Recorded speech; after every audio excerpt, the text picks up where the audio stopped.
So, today we're going to delve into a story that, well, it was never really meant to be read out loud. It's an account written between the lines, in the pauses, in the quietest corners of a devoted heart.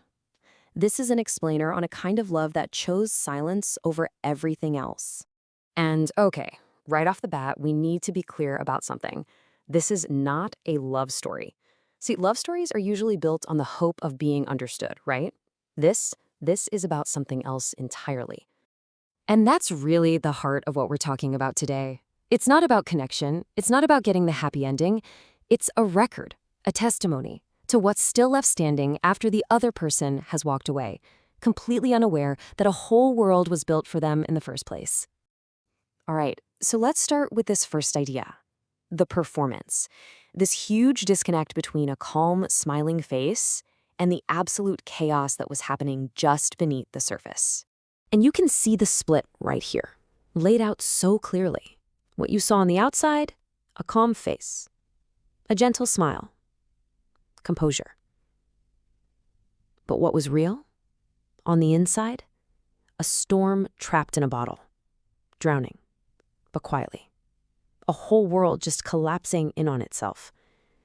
It was a performance so convincing, you have to wonder if even the performer started to believe it. And this quote, man, it just hits you, right? It tells you why. This wasn't just a mask for the sake of it. It was a conscious act of protection. That smile, that nod, that I understand.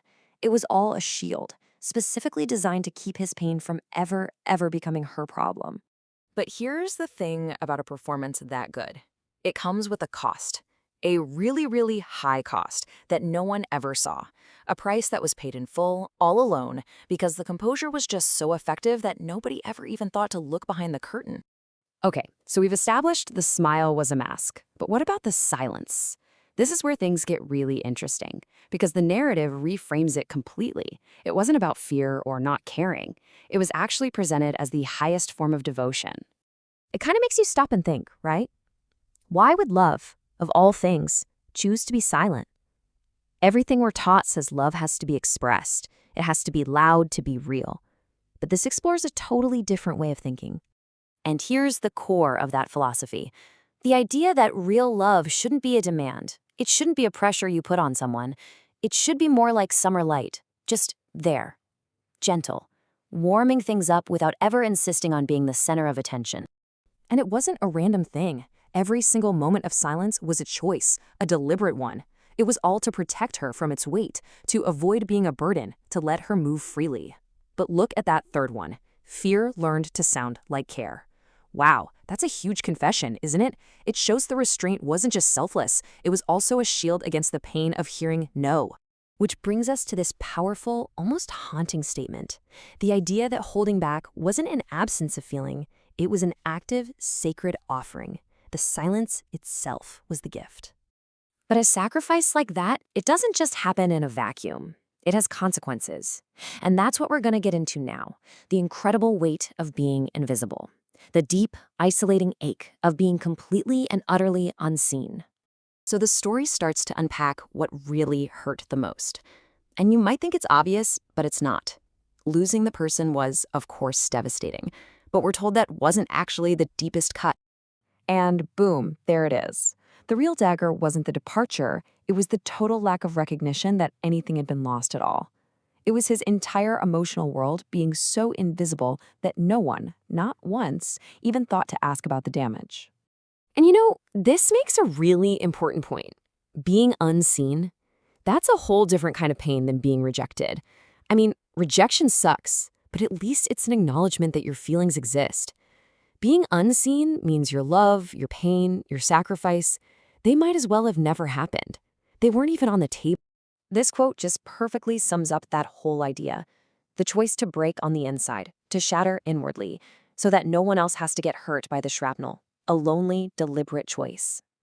So, you gotta wonder, right, where does all that pain go? Does it just vanish? Well, not exactly. This next part argues that the pain, it transforms. The suffering wasn't just something to get through, it was something that was used to forge a brand new, unshakable identity. This here, it's like a roadmap of the soul. It shows you how that pain gets transformed. You start with the pain, the weight of it all. Then comes the choice to endure, to stay loyal.